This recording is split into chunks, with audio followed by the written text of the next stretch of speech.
Main thing is, we got her running.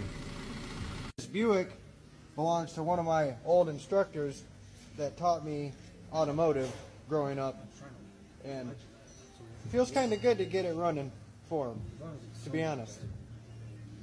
I don't know exactly how the old engine went out, but all that smoke in the exhaust could be leftover coolant that was just pooled up in there and needed to burn out. I'm going to take it as that.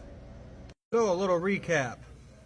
This thing needed a fuel rail pressure sensor for the high pressure pump and a fuel pump control module.